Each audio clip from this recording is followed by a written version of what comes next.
దోచుకొని దాచుకున్న దొంగ డబ్బుతో రోజుకో మీటింగ్ పెట్టి రోజుకో అబద్ధాన్ని కొత్త అబద్ధాన్ని ఒక డ్రామా లాగా చేస్తున్న ఈ కేటీఆర్ ఈ మాటలను గాని ఆ ప్రచారాన్ని గాని తెలంగాణ ప్రజలు నమ్మకండి.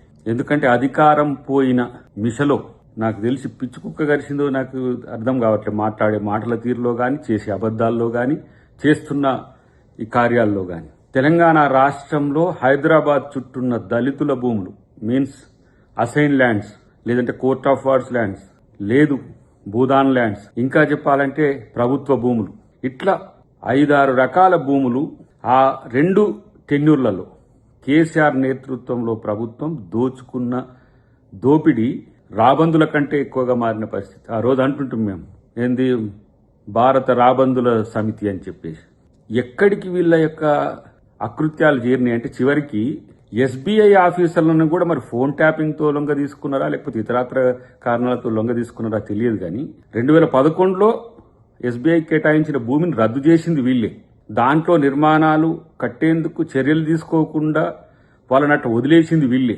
చివరికి ఇళ్ల పార్టీ నాయకులే ఎస్బీఐ ముఖ్య అధికారులంతా చేతిలో పట్టుకుని చివరికి అది ఆక్షన్ జరుగుతున్నప్పుడు, ఎందుకంటే 300 కోట్ల వరకు ఒక ఎకరం బలికి రేవంత్ రెడ్డి గారికి పేరు వస్తున్నది కదా, రావద్దని చెప్పి దాన్ని అట్లా ఆ కేసులున్నాయని చెప్పి అట్టే పెట్టి మళ్ళీ ఆక్షన్ తర్వాత కోర్టుకు పంపించేసి అది ఎస్బీఐకి ఈ రాష్ట్ర ప్రభుత్వానికి పంచాయతీ పెట్టే ప్రయత్నం చేశారు. ఇంత నీచులా హెచ్యూ భూములు రాష్ట్ర ప్రభుత్వానికి చెందినవి అయితే అవి చెందకుండా ఏదో ప్రకృతి విధ్వంసం జరుగుతుందని ప్రపంచవ్యాప్తంగా ప్రచారం చేసి అక్కడ 9,000 కోట్లు వస్తే రాష్ట్ర అభివృద్ధికి ఎక్కడ, లేకపోతే రైతులకు ఏం చేస్తాడో, ఇంకా లేకపోతే ప్రభుత్వ పథకాలు ఏం చేస్తాడో, చేస్తే ఎక్కడ మంచి పేరు వస్తుందో అని అట్లా చేస్తారు. ఇప్పుడు ఇది 1,500 కోట్ల రూపాయలది. దీన్ని అడ్డుకోవాలని కుట్రలు.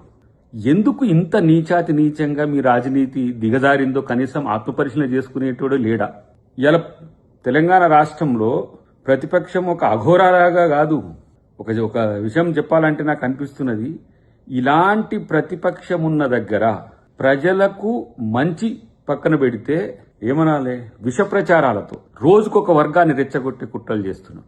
మూసీ కట్టలేదు, ఇలా మూసీ పరివాహక ప్రాంతంలో బాధితులనేమో నష్టం చేసినట్టు, పేదలనేమో ప్రభుత్వం దోచుకున్నట్టు. ఎందుకంటే ఇప్పుడు వీళ్ళకి ఎందుకు ఈ కుట్ర తెలుసా?